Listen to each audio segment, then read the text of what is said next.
Hi, everyone. It's Carol Fitzgerald from Bookreporter.com, and I'm here with a kind of different event tonight. Over this past year, I've picked 40 of what I'm considering my Book Reporter bets on selections, books that I'm betting you'll love, and I want to talk to you about them tonight. So I'm on my own producing this, so let's see how this goes. But I really wanted to share why I picked bets on and why I selected each of these titles. Back in 2008, I started doing what I call the Book Reporter Bets on Selections. And these were books that moved me during the years, one that I was betting that readers would love. And today, my bets on selections from the last 14 years are all over my house. And they're shelved in order of the way I picked them in each of those years. I've been told that we're going to need a lot more bookshelves if I keep on picking this. But let's talk about what makes a book's bets on selection. Not every book I read is a bets on selection, not even close. It's instead books that I think I could hand people and say, I bet you would like this. And through the years, some were bestsellers. Honestly, most were not. But when I look at them on my shelves, I remember how and why I connected with them. So I'm going to walk you through my 40 books that I selected this year and give you some top line notes on them, all of which you can learn a lot more about on bookreporter.com. So while I usually have a lot of historical fiction on my list, this year there's only one book, and it is The Magnificent Lives of Marjorie Post by Allison Pataki. I knew nothing about Marjorie Merriweather Post when I started reading this book, and I mean nothing. And then as I was reading, I learned that she led a brilliantly storied life that started out with her gluing the labels on the back of the Post cereals. Yes, this is that Post family. And she was gluing the labels on the grape nuts and the Postum packages. And from these humble roots, the Post family, grew their empire. She was a millionaire when that wasn't something that happened with women. She was married 4 times, and each marriage brought something different to her life and made her, just see all different kinds of horizons. But she was always a woman in charge of her own destiny. It's the kind of person where she was leading the charge no matter where she was. She was generous. She was a trailblazer. And this book is so well done that I really think it spoiled me for historical fiction for the rest of the year. Next up, I'm going to go through a category of books that I am going to be calling my nostalgia books, nostalgic fiction, stories that made me feel like I was there. And these are not historical fiction. They're books that took place a little bit ago, or they talked about someplace that was a bit of time ago. And I'm going to start with Taylor Jenkins Reid with Carrie Soto is Back. I absolutely love this book, and I know zip about tennis, and I mean zip. Oh, you say, for love, all this kind of stuff. No idea what you're talking about. But I got completely crazed when I was reading this book because I was moved by her characters as much as I was by the game. And there's a player who's retired. Yes, she wants to get back on the court because her record is in danger of being beaten. Oh, yes, we hear cries of Serena in this possible story. And she's going to do it. She's going to be that battle axe that comes back out. But who is Carrie Soto? Who's she really? Who is she inside? Who is she that makes her want to go this far and go this fast and hit this hard? So what we really understand as we get to know her, I also learned a lot about tennis, which I understand Taylor didn't know anything about at the beginning either. And I'm going to beg her to write a book about golf so I can understand what my husband's talking about when he comes back from playing golf. Okay, next up, we've got another book that took me to another place. And those who follow Emily Giffin know that Emily Giffin, it's going to be tough to see this cover. Let's see. Yeah, there, we got a good angle on it. Meant to Be. Emily loves 2 things. She loves books about the Kennedys and stories about the Kennedys and the royal family. And for her, the Kennedys were our royal family. So Meant to Be is a veiled and so fun look at John Jr. and his crazy romantic life. Right up in the time he falls in love and what happens to him when he's meant to be with this woman who is anything from the storied past that he had. In it, the Kingsley family, you get it, Kingsley, is practically American royalty, beloved for their military heroics. Yep, folks, you see what I'm talking about. Political servants and unmatched elegance.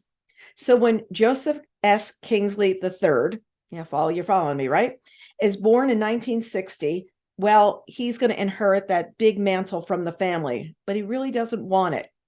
The book is just plain fun. We know we're going to dip in crazy directions because we know exactly who is the inspiration for this story.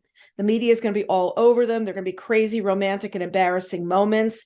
And most of all, they're going to be trying to outsmart the media at every moment. And don't read the ending first, because we all know how the other story ended. Next, I've got a book by Sarah McCoy called Mystique Island. Sarah transported me to its island I got to say, aside from its sandy shores and its blue waters, it's got this storied history of being the playground for Princess Margaret and Mick Jagger, and just a place where the Brits would go to hang out and just let it all hang out and have fun. Well, a friend has vacationed there for Christmases for more than 2 decades, and she said the one thing about Mystique is what happens on the island stays on the island. If people get raucous and fun, it stays among the islanders. It doesn't get shared after the holiday. Nothing's making it to page 6. So you're not going to hear what the celebrities are doing there. It's known for the place where respect happens. But on this trip with Sarah's characters, we can get inside and see what's happening on the island in the very early days. The days where the island was owned by one person who was really going bankrupt, and where it grew and how those homes that were built there, well, how they came to be. Maybe want to visit Mystique. It's one of those places that I'd really like to spend some time, and on a cold winter day, escape to Mystique Island, just like I did. Next up, we have a book. Books are going to fall, I'm warning you, that I completely devoured. It's a galley that I had read from Jane Green called Sister Stardust. It's her first novel that's set against a historic backdrop. For years, she had been interested in Talitha Getty, the second wife of John Paul Getty Jr. This book reimagines Talitha's life in the 60s during her time in Morocco, which were some very hedonistic days. Yes, thanks sex, drugs, and lots of rock and roll. Famous model and actress, Talitha is rich, exuberant, and universally loved. And the story is told through the eyes of a young woman named Claire, who's swept up in Talitha's world. The closer they grow, the more Claire learns about the dark past of this mysterious and revered woman. So we've got Sister Stardust by Jane Green. Now, moving on to fiction, I'm going to swing into some terrific debut authors, beginning with Bonnie Garmus and Lessons in Chemistry. Now, I will confess, when this book came out, I didn't read it right away. I don't know why. Somehow I missed Lessons in Chemistry. I missed the lesson, folks, and I played catch up. And when I read it, I understood why everybody was talking about it and why they were so passionate about this book. Now, I'll confess, I picked it up and started to read it and wasn't getting the story. I wasn't getting it. And then one of our readers, Ingrid, who lives in the Netherlands, wrote me and she goes, I've just read the best book. And she had the UK cover. And someone else wrote and said, I am just loving this book. And I picked the book back up. Now, that's interesting because there's a lot of times where you just start reading something, you're not really into it, and you move on. And this time I didn't do that move on thing. I decided, let me go back and see what everybody's so excited about. And they were right. It's a really, really terrific book. So exactly 4.5 months after hearing about it, I was the one who read it. And I found myself not just loving Elizabeth Zott, her dog 630, and her quirky ways, but thinking about how this woman was really making strides at a time in the late 60s and 50s and early 60s where women really didn't have a place outside the home. And what does she do here? She has a cooking show. And on her cooking show, she's teaching women how to cook, but everything she's talking about is using chemical terms. So she's looking at the periodic chart, and that's how she's describing and making these women oh so smart about the cooking that they're doing in the kitchens. I love clever, and that's exactly what this book is. So for me, who didn't hear about it, didn't get on board at the beginning, picked it up, put it down, picked it up again, I'm very glad I got my lessons in chemistry. And just so you know, I was completely terrible in chemistry. If you handed me something on the periodic chart right now, I'd never be able to do it. I have no clue of what's going on with any of this.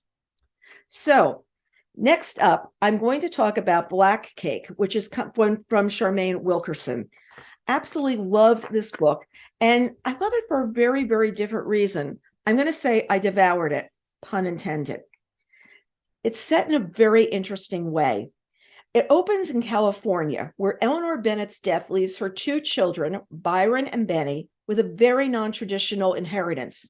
She's left them with two things: a traditional Caribbean black cake, one made from a family recipe, and an 8-hour voice recording that they are to listen to together with their lawyer present. They are not to share the cake until they have listened to the whole story. And through her audio storytelling, these children learn things about their mother that they never knew. Charmaine's storytelling is told sometimes in short bursts and sometimes in longer chapters. She says what she has to say and then stops talking, instead of writing on and on and on. And those short bursts may be exactly what you need to understand that portion of the story.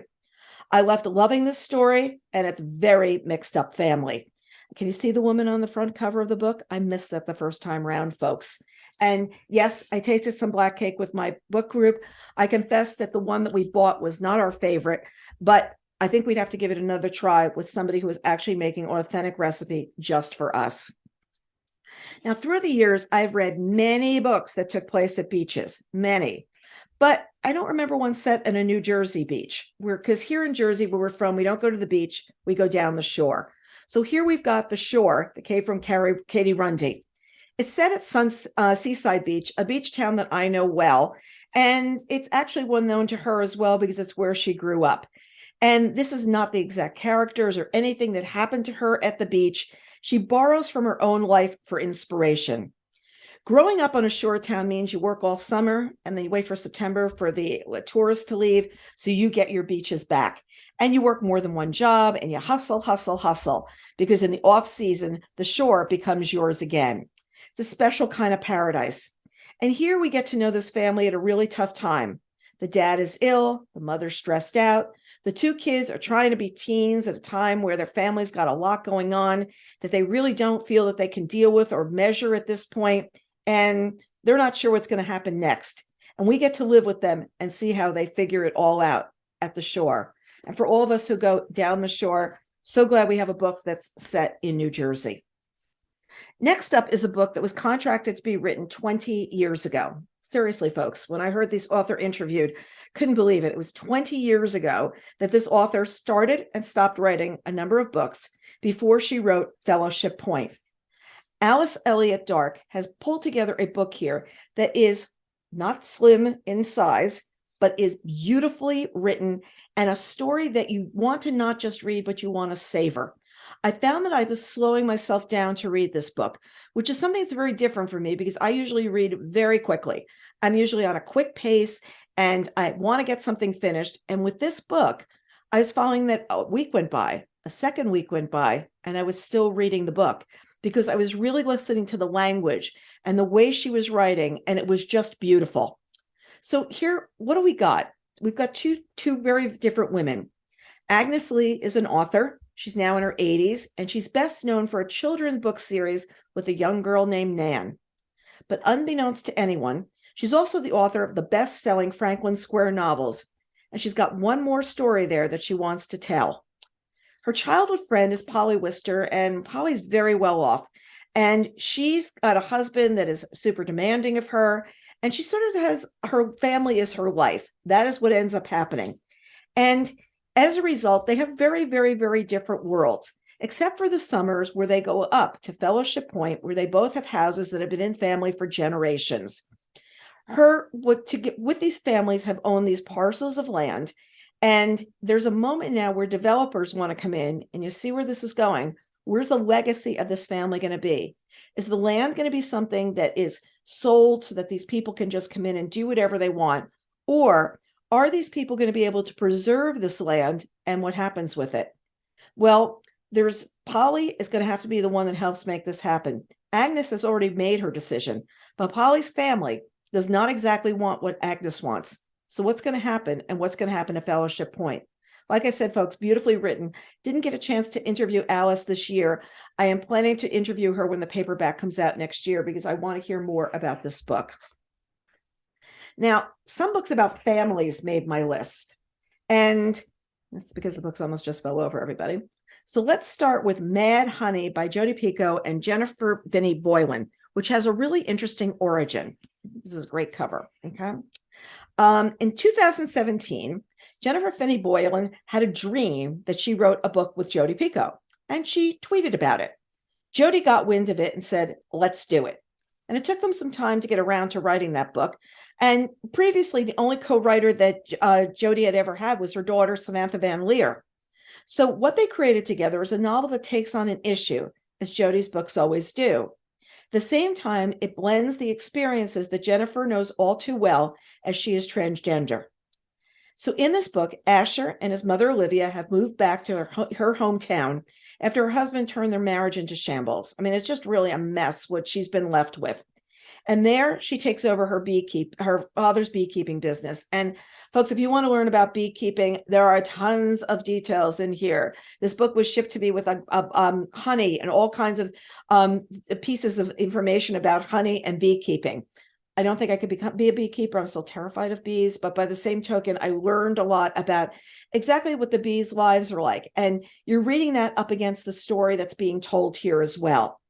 So we've got another girl, a girl named Lily, and her mom, and they've relocated to New Hampshire looking for a fresh start.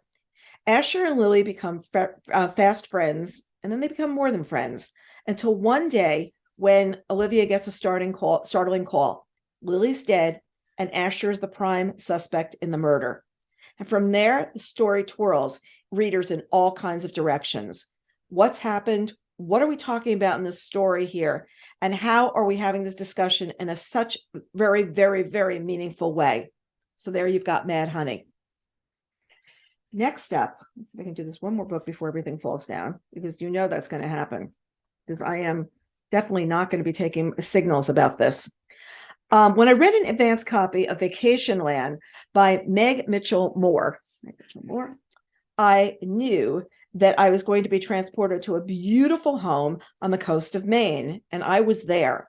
And one thing about this cover that she brought out when I interviewed her, she said, the water doesn't look this blue up there, but you want covers to look beautiful and really inspire people to go to the beach. The water up there is more gray-green, but I'm reading this, I could still smell the water and see the rocky shore.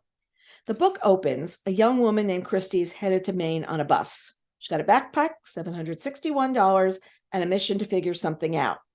That's the setup for a usual book of a woman on a quest. So from there, the story shifts to Louisa, who's a tenured professor who's arrived in Maine from Brooklyn with her 3 children to spend the summer at this idyllic place she goes every summer.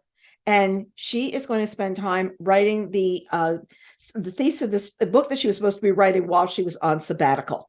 And something has gotten in the way every single time she's gone to write this book. But she's planning that her parents are going to help her out this summer. They're going to take care of the kids while she writes this book. Well, nothing goes the way it's supposed to. Her dad's ill. Her mom's really, really stressed out from what's going on with her father.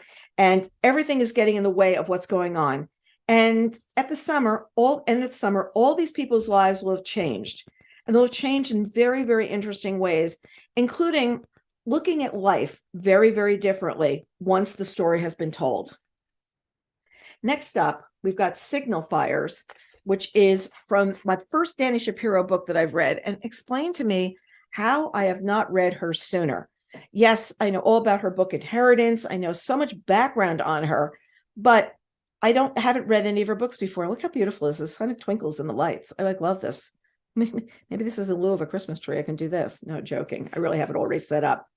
So let me tell you why this book that completely grabbed me from the start and held me through 200 pages, slim guys, of characters and plot.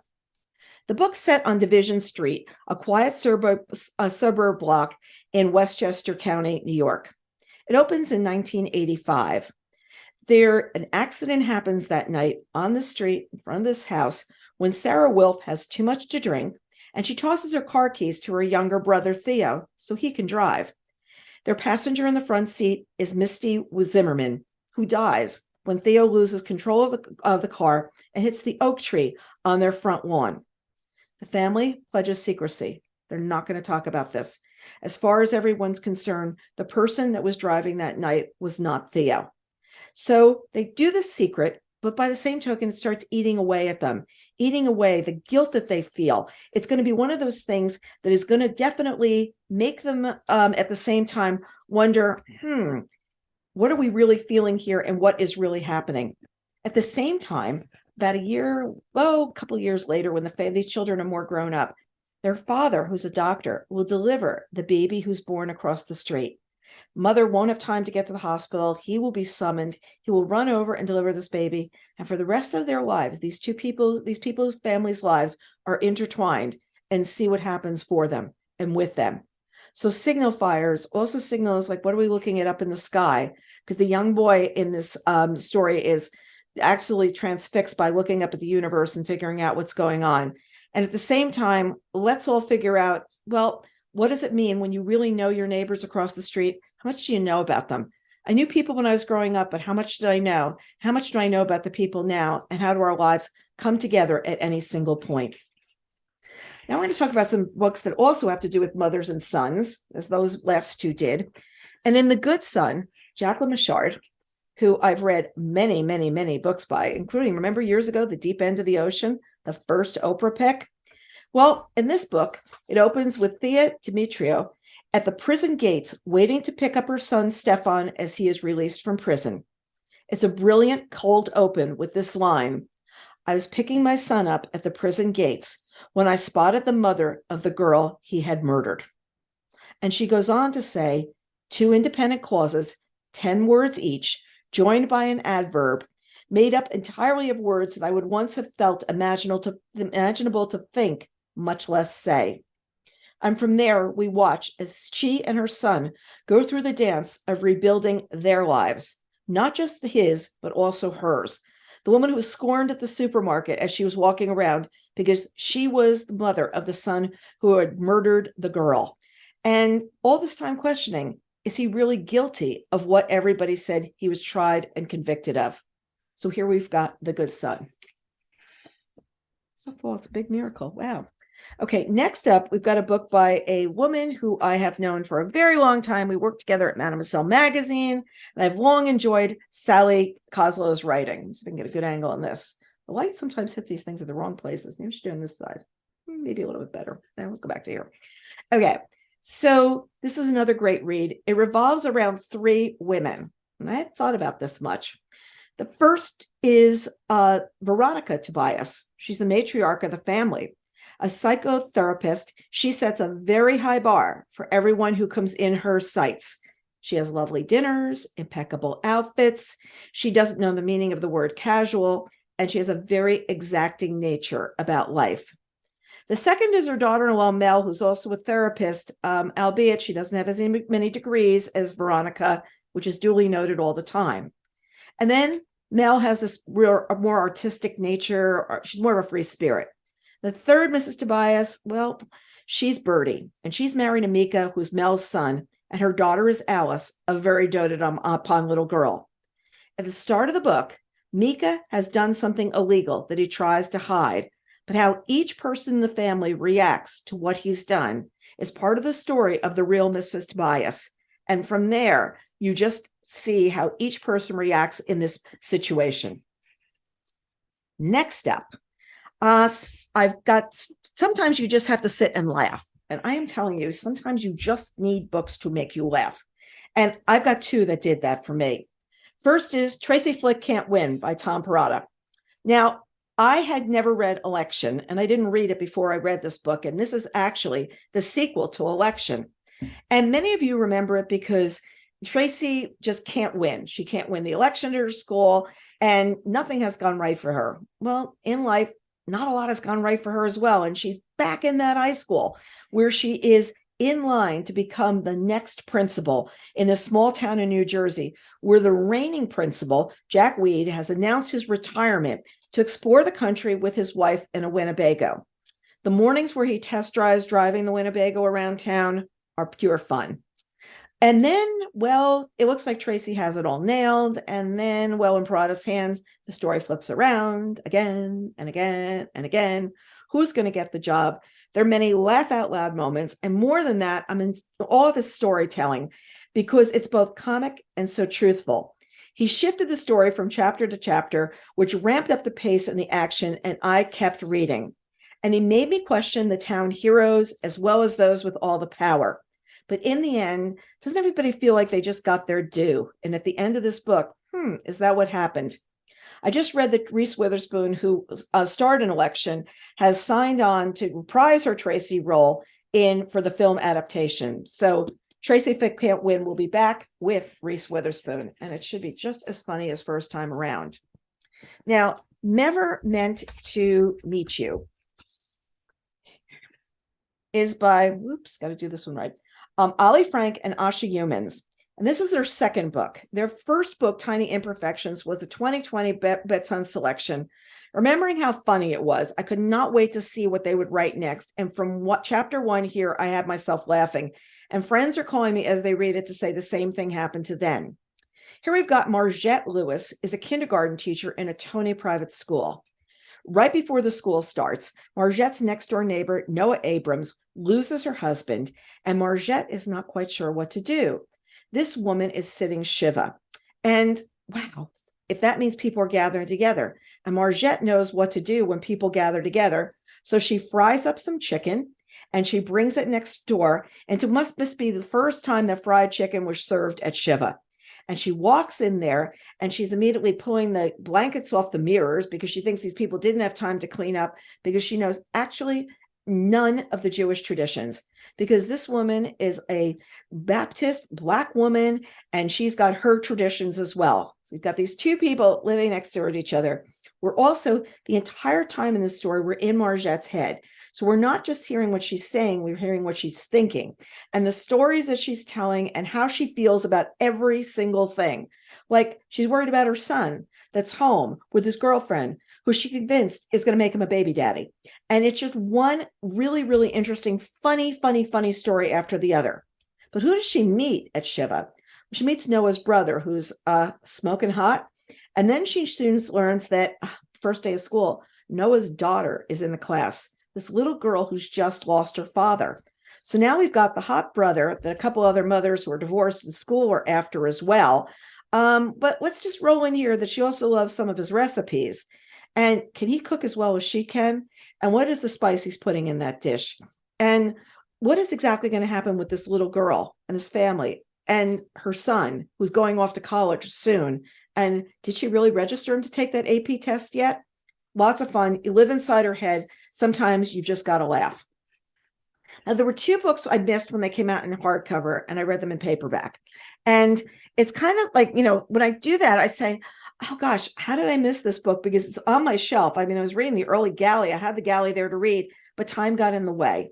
So first up is Count the Ways by Joyce Maynard. Every time I find myself reading a book by Joyce, I find myself remembering the characters for a really long time. Like the woman in Labor Day that was rolling out the pies. I still have to find the video of Joyce teaching me how to make a pie crust. But this has been billed as her most ambitious novel to date, and I will say it definitely is. The themes that I've come to love in all her books are here, which is family and all of its messiness. Here we get to know a young couple, Eleanor and Cam. They meet at a crafts fair in Vermont in the early 70s. They both love the arts. She writes and draws, and he makes wooden bowls.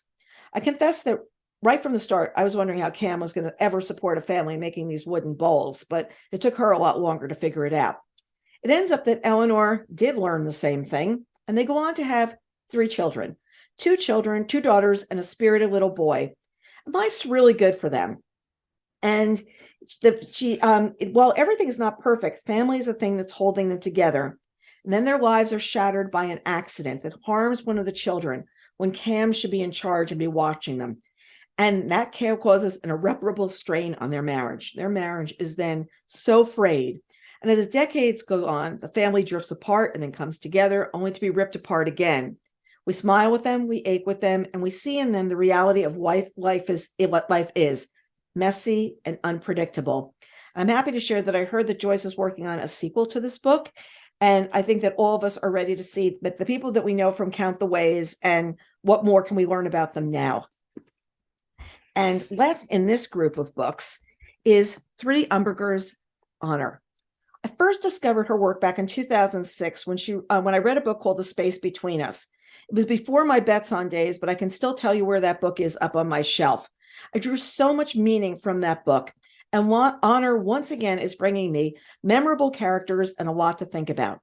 In Smita, an Indian journalist, an Indian American journalist. She's been asked by a colleague, Shannon, to cover the verdict of a trial in a small Indian village. For years, Smita's traveled the world. She's reported all over the world with one caveat: she doesn't go to India. And Shannon has convinced her that this assignment is urgent, and against everything that she believes, she's going to go do it. Meena, a young Hindu woman, married a Muslim man. Her family was so shamed by that union that a horrific act of violence was committed on the couple by her brothers, and the brothers are on trial for this crime. Meena really doesn't want to be in India or cover this story. She's got a whole jagged history that she doesn't really want to reveal. But what happens in this book is what she comes to know about India herself and why reporting this story really meant so much to her. So there you go. That's the first half of my bets on. Oh, I knew I was going to forget one book, and I should not have forgotten this one when I was discussing debut fiction. And here we've got Olga Dies Dreaming by Xochitl Gonzalez. You know, I started this book thinking it was going to be this really light read because in the beginning, she's a wedding planner and she's running this wedding business for the elite, and the bridezillas are all over the place. And I'm thinking, oh, this is going to be something really light. And the tone and that sense of humor that you expect goes away really quickly because it's something more. It's the story of a brother and sister set against the backdrop of Hurricane Maria. And their mother's been absent for years. They were raised by relatives while she stayed in Puerto Rico. Her brother's made a name for himself in New York City politics, and she is wondering who she is and what she stands for in this world today. And then they have a lot to think about as the hurricane hits Puerto Rico, and they start thinking about the land that they came from, their mother back there, and what is being done about the people back there during this storm, who's taking care of them, and what's going on. You know, I've had this long feeling about, we talk about disasters, and then we never go back. We write about Hurricane Ian a couple of weeks ago, and we see stories about it, what's going on.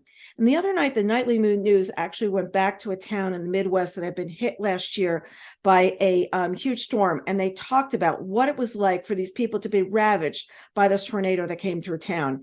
And I said, we don't often go back enough to pick up the stories and see what happened to the people later on. And that's what they do in this book, and that's what they're talking about. So now we're going to move on to thrillers, which is a genre that I have a lot of books about because I'm absolutely usually crazy about this genre. And I'm going to start out with a couple of debut authors. First is Nita Prose. Her book is The Maid. And I absolutely love this book in all the best ways, simply because it's got a really smart voice to it. Molly Gray is a socially challenged maid at a hotel that prides herself on giving top service to the guests at the Regency Hotel. And it's the Regency Grand Hotel, I'm sorry. And when I interviewed Nita, I really had to ask her if one of the two big hotels downtown was really the backdrop for this book and where she was thinking of her inspiration. And I was right.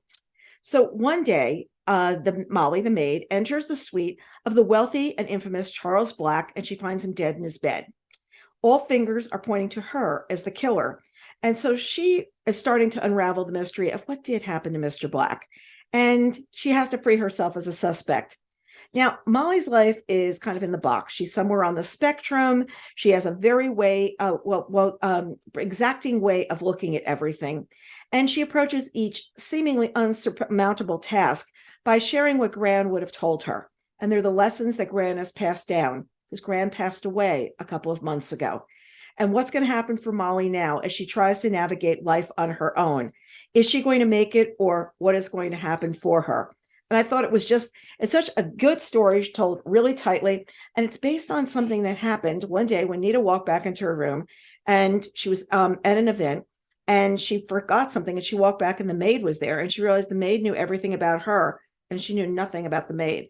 Maid knew where clothes were dirty, and we joked one time when I was interviewing her and I said, I keep the hotel room clean for about the first 48 hours and then all bets are off. And she got a kick out of that because I think I had a co-conspirator in that. Next up, we've got The Violin Conspiracy by Brendan Slocum. And I loved this book. Never been a fan of classical music. Trust me, when my mother used to bring me the Young Children's Concert Orchestra, I was really not happy. When I used to go to piano lessons, I never want to play the classical music. I want to play Bridge Over Troubled Water like 95 times. Let's get real. So reading a book about a concert artist is something that not typically would grab my attention at all, but I was riveted. Ray McMillan loves to play the violin, but he's using a school rental instrument, and all the other kids have got the precious violins and all these kinds of things. And school instrument is not going to get him ahead in the music world. So he's out visiting his grandmother one day, and she suggests he looks around for her grandfather's fiddle up in the attic. Go around and search around there and see what you can find. And he treks up there, and after days of searching, he finds a green alligator case with a violin inside. He practices for hours on it. This is the violin that really can sing to him, and he can really feel that he can make things move with this. And his mother complains about the noise and lends no support. As he studies the music in school, a teacher takes him under his wing, and he's going to go to be at the Moscow. There's a big event that he's going to be playing at. And all of a sudden, people have found out that this may not be the violin that he has been thinking. It's not just something that's been handed down. It's a Stradivarius. It is a very rare violin. And immediately, people are saying, how did you get this? Did you steal it? Because his family had been slaves in this very, very wealthy family's home. So what's happened is he's on his way to perform, and all of a sudden the violin is stolen. And what is going on? Who's got it? Who took it? It's brilliantly written. He's got a new book coming out this spring. Excited about that as well. Cover hasn't been revealed or anything on that. I want to say it's coming in April. But Brendan is something you definitely want to keep your eye on as somebody that you want to be knowing more about. Next, I've got Greenwich Park, which is by Catherine Faulkner. And it's set in this place where people live, where there's a private park. There's Greenwich Park. It's a very strong debut, and it came to her when she was in her prenatal class. Since all the women in the room were pregnant, they all decided that they should be friends, or that's the feeling that was going around the room is, we're going to be best friends forever. I didn't do so well with those classes. And everybody was supposed to be friends with each other, and this is what's going to happen. So in the book, Helen attends her first prenatal class and has a strange encounter with Rachel, who's also pregnant, and immediately attaches herself to Helen. It's kind of a smothering friendship. At first, Helen appreciates what's going on. She's not at her job anymore. She's home. She wants to have a friend nearby. But she starts to feel like this person is irrational. Rachel is everywhere that Helen is. It's like she's got a GPS finder on her back. Why is she there? What's going on? What's going on with her husband and the other people in her life? What's really happening behind the scenes in Greenwich Park? Next up, we've got The Cage, which is by Bonnie Kistler. And I read Bonnie's first book last year, the year before, and absolutely loved it. And this time, she nailed me right from the beginning with her second thriller. It's so well written that talking about it, I feel like I read it yesterday, and I read it at least a year ago. Setup is great. Two women are working late at a high-end fashion company on a Sunday night. They get on the same elevator. The lights go out. The elevator stalls. Help is called. And by the time they get to the lobby, the doors open. One woman is dead. Was it a murder or suicide? What really happened? The survivor is the newest lawyer in town. The newest lawyer at the firm, rather. The deceased is their seemingly unflappable human resources director. So what happens? Nothing makes sense until it does. So here we've got The Cage. Next up, I'm going to do The Lies I Tell by Julie Clark. Absolutely loved her first book, and many of you did, which was called The Last Flight. And once again, she's absolutely pulled us in with her story here, where we've got a woman who's a con artist, a really, really, really skilled con artist. And what she's doing here is she's going to tell a story, and she's going to pull you a yarn, and she's going to get you pulled in one direction. Is that the right direction? Is that what should be happening? Or what is she really doing? And who's pulling a con on her? Is that what might be happening here? Because we've got The Lies I Tell, the eyes behind those lies. What are they really saying? What do they really mean? and what's really happening, and who's going to be the winner here, who's going to be the loser, because the con artist is the con artist being conned, like what's happening in the story. So, oh, the lies I tell, do I get away with them, or do I the one that really ends up paying the price? I'm going to go on the record here and say that Lisa Scottolini's book, What Happened to the Bennetts, is her best thriller. It's fast-paced with so many twists and turns, and I felt like something important was furthering the plot on every page. The Bennetts are this very happy family on their way home from their daughter's game, merrily talking about it. A pickup truck is tailing them just way too closely. They slow down, it keeps coming, and then it flies around them and stops. Two men leap from the vehicle, and it feels like a carjacking. There's gunfire, and by the time it's done, one of the Bennetts is dead, and so is one of the gunmen. What just happened? Oh, this is only page 9. I mean, folks, this is one rapid-paced story. When the grieving Bennetts get home that night, there's a knock on the door. 2 FBI agents are there that tell them that they need to be moved into protective custody. This is page 29. And the action keeps up like that right to the end. Fast-paced. Just remember, these days, a lot of shows on television are being written to a very fast pace. And as a result, we're expecting reading to be keeping up with that same kind of a pace. We don't want to sit there and see, oh, how does this unfold? What happens? Blah, blah, blah. We're expecting things to go a lot quicker.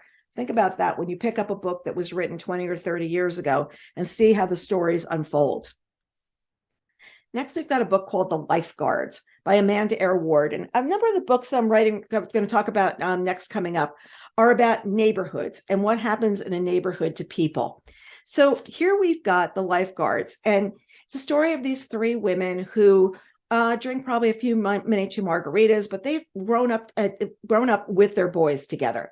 They've grown older as their boys have grown up, and their children have been friends for years.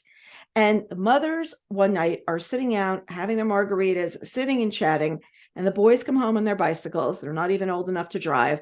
And they come home and something's happened. And all of a sudden, the world gets upended a little bit, because what did the boys really see? What did they really do? What really happened where they were out there that day? And wait a second now, all the mothers going to be acting as a unit now? Or is one going to be up against the other just to help her child? So what's going to happen with The Lifeguards? And anybody I've got 2 boys, and you always knew your friends were your children's friends. You're going to relate to what happens in this story. Next up, we've got The Other Family by Wendy Corsi Staub. The Other Family is a family that's relocated from California. They've moved into Brooklyn, and they've moved into this beautiful house that they're renting, and they cannot believe the price that they're getting this house for. It's huge. Everything is just, wonderfully done. It's got that old craftsman kind of moldings on it and whatever. And it's just fabulous. And everybody in the neighborhood is looking a little askance at them, and they can't figure out why. And then they learn that the house hasn't been rented in a really long time, because the family that lived there before, well, there was a murder in the house, and that hasn't been disclosed by the realtor.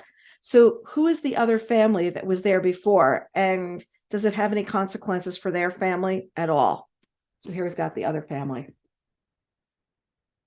Next, we've got, let me just get my act together. Hold on just one second. The Overnight Guest, which is by Heather Gudenkauf. And because I'm going for neighborhoods here is why I'm pulling this book next. It's got a chilly setting, literally and figuratively. Wiley Lark is a true crime writer.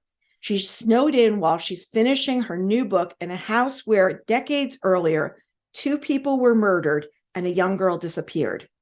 As the blizzard swirls outside, she finds a child in the snow, which begins her reckoning that the story she's writing may not end up the way she thinks. It's a book you don't want to read on a cold, windy night. Believe me, I was cold reading this in the summer. And there are memories that are haunting and maybe even a little bit prescient about what's going to happen later on. So there we've got The Overnight Guest. I've been reading Heather for years, and I think that this is really one of her best. And it's definitely something that you haven't explored it before. Start here. Got The Last House on the Street is the latest book from Diane Chamberlain. I read it, I believe it was last January. While I loved her previous effort, Big Lies in a Small Town, this one surpasses it as my favorite.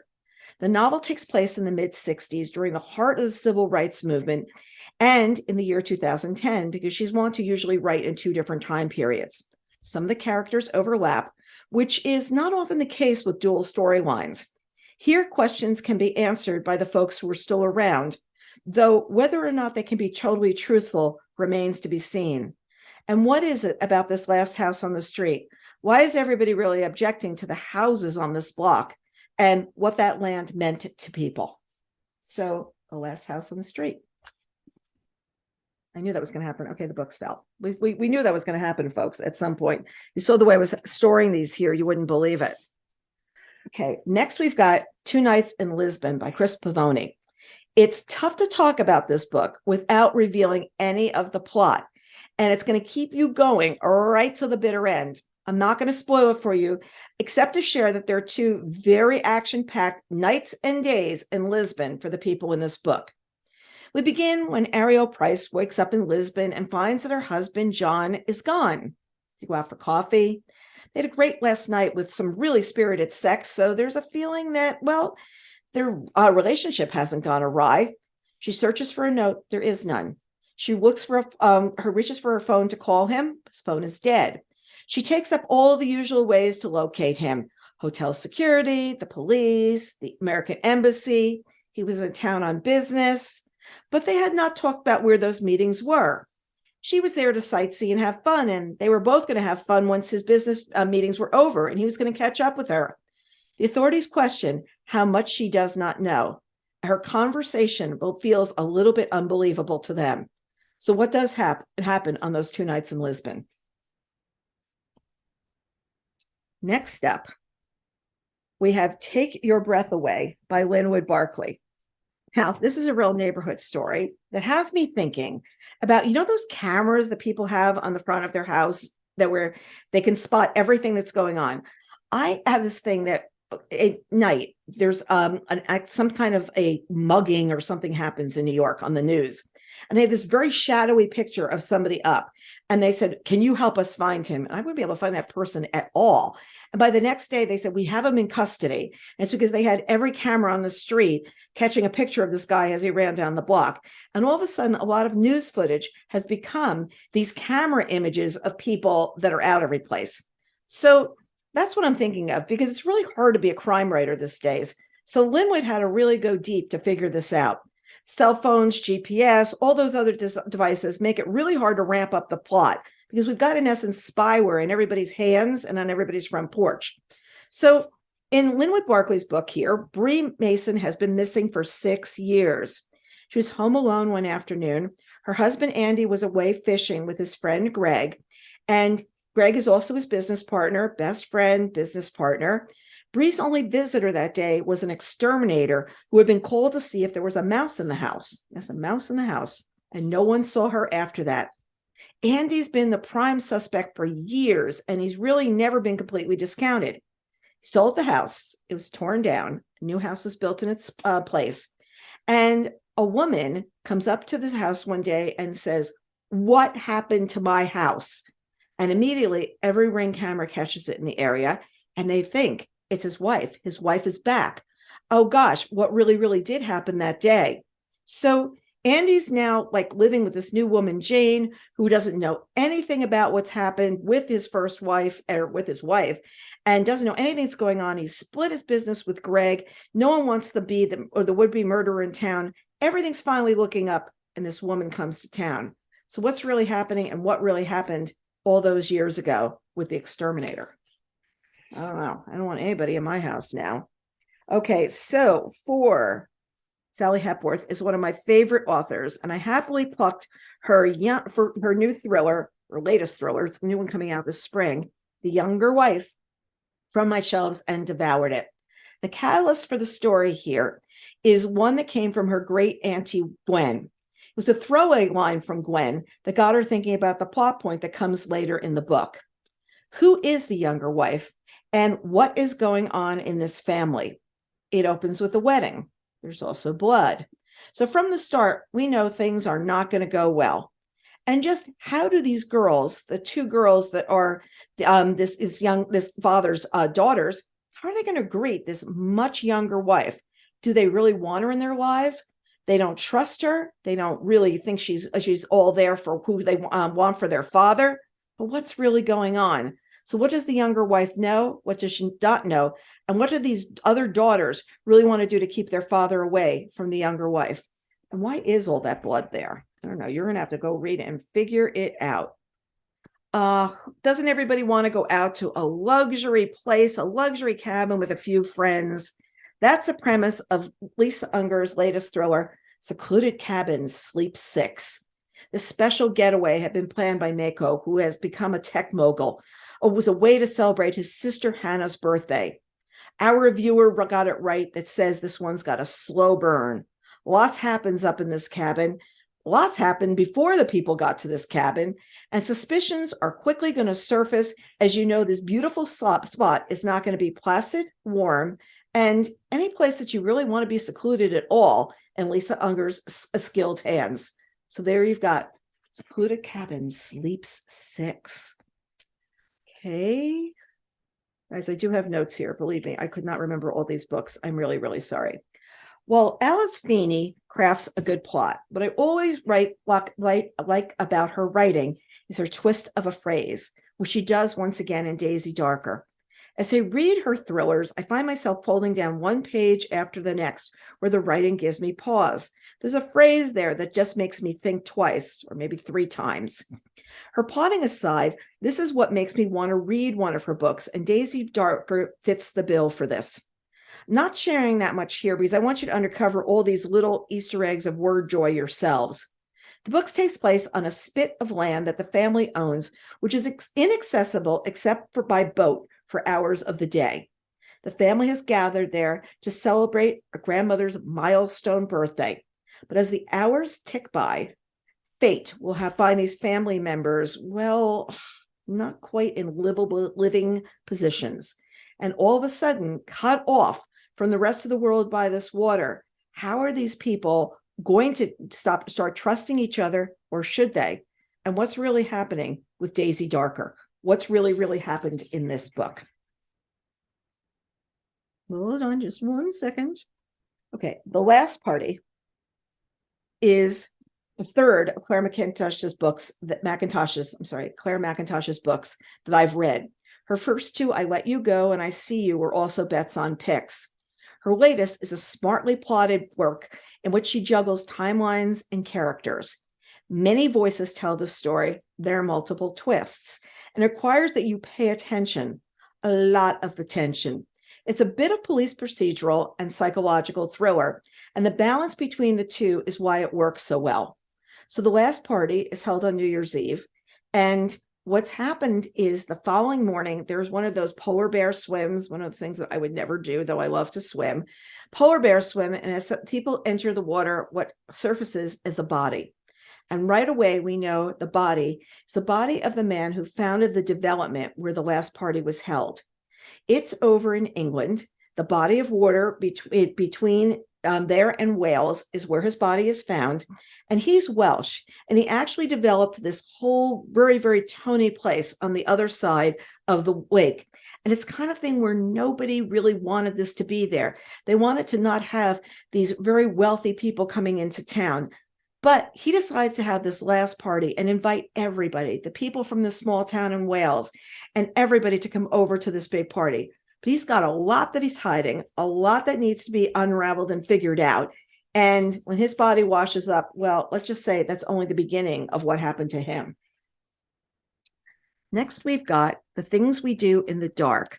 It's the first book that I've read by Jennifer Hillier. And it's her 7th. So I'm trying to figure out what took me so long to find her. Like it took me so long to find Annie Shapiro.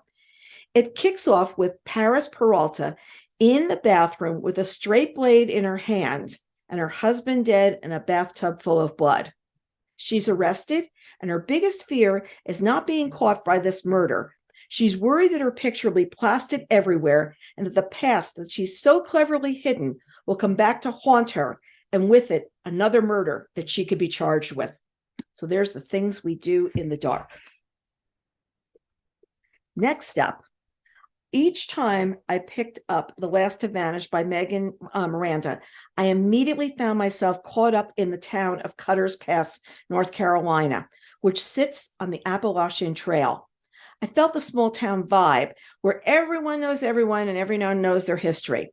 Show up new to town and people take notice. In the summer, this quiet place comes to life as tourists go there to hike trails, raft, and commune with nature. If they find themselves staying at the Passage Inn, they'll meet the manager, Abigail Lovett, who's been there for 10 years. It's one of those places with a cozy lobby where you grab breakfast and the staff is always ready to share a great spot for you to visit, the little nugget that's going to make your vacation memorable. But what's happened in this town? What's happened at the people that stay at this lodge? There are people that have gone missing. More than one person has gone missing. So what's going to happen with The Last to Vanish? Who it's going to be and who's going to figure out why these people have been vanishing from these towns. Next book is The Long Weekend. And once again, we've got another book that's one of those locked rooms kind of a thing. 3 couples are going away for the weekend. And when they get there, the women are handed a note. And this is in a very, once again, remote location. Because remember, these locked room mysteries, locked place mysteries, what it's really got to be is someplace where you can't really get cell phone service. You got to have the power go out the first night you're there so that where you are, you really can't communicate back to your husbands and anybody you've left behind. And that's what happens here. These 3 women have headed to the house in advance of their husbands. There actually were 4 couples who always used to get together. And the one, her husband has passed away, so she's not going. When they get there, there's a very cryptic note. And when they realize that when they're reading the note, one of their husbands has been killed and he will not be there the next day. No phone service, no way to find out what's going on. What happens to these women over the long weekend? And what happens when the husbands show up? And what is really going to be happening to all these people in this fabulous weekend away? Now, after reading these books, I've decided that I don't want to go away anywhere to a beautiful location in the middle of nowhere. I think I want to be someplace where there's always phone service. When I book a place, I need to know that that is always going to be something. Forget this going off the grid. It's not going to work for me. The next 2 books I'm going to share with you are 2 memoirs. The first is a book that I've been talking about since the minute I finished reading it. It's called Bully Market, My Story of Money and Misogyny at Goldman Sachs, and it's by Jamie Fiore Higgins. And this book is the kind of book that once you sit down and start reading it, you can't put it down. Yes, we all have watched those shows on HBO, like Billions and Industry. Like Billions is on Showtime, Industry is on HBO. So we've always watched these and we think of what life is on Wall Street is like, and it's really over the top. But this is Jamie sharing her perspective about what happened as a mother of twins at the beginning, and then another boy, and then there's a miscarriage. And then there's another child, and she's trying to structure her life so she's got both home all under control and also her job.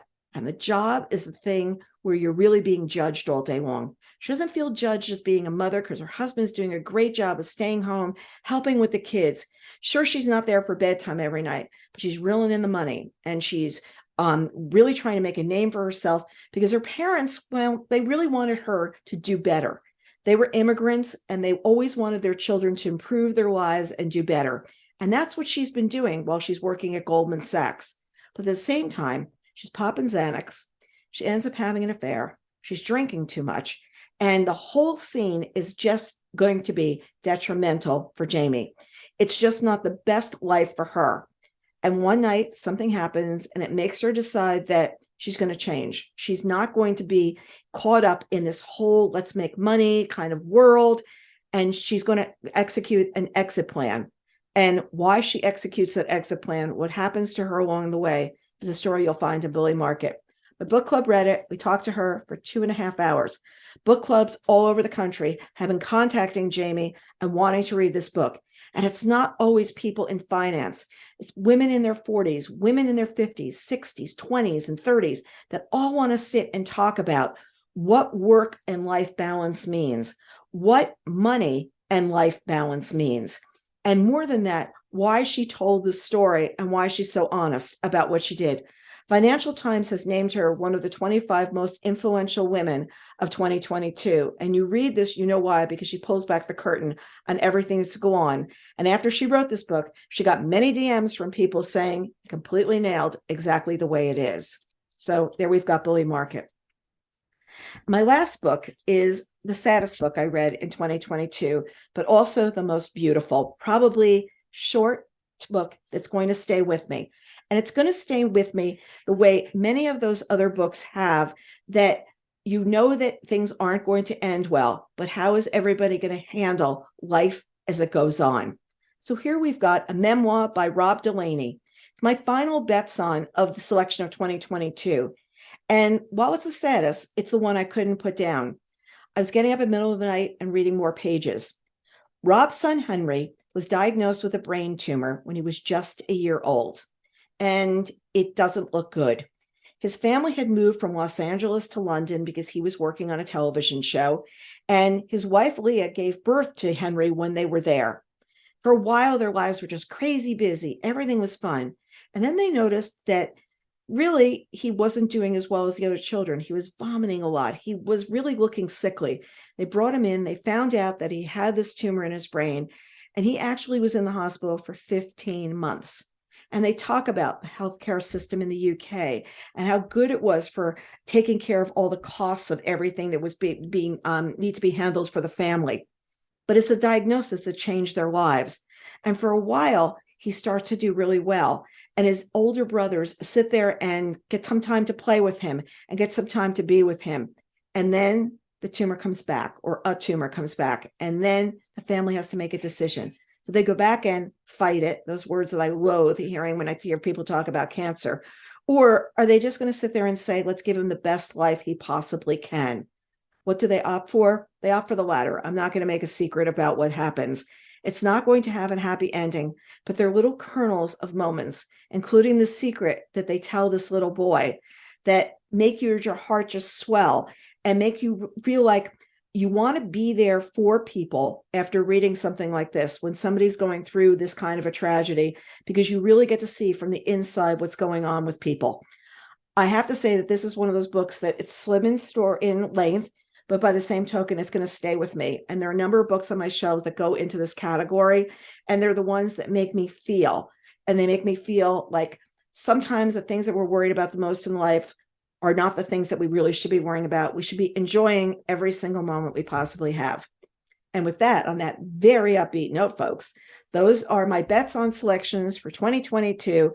I look forward to seeing you next year with my book club selections for 2023. Believe me, I am more than ready to start reading next year's books. Thanks so much, everyone. Happy New Year.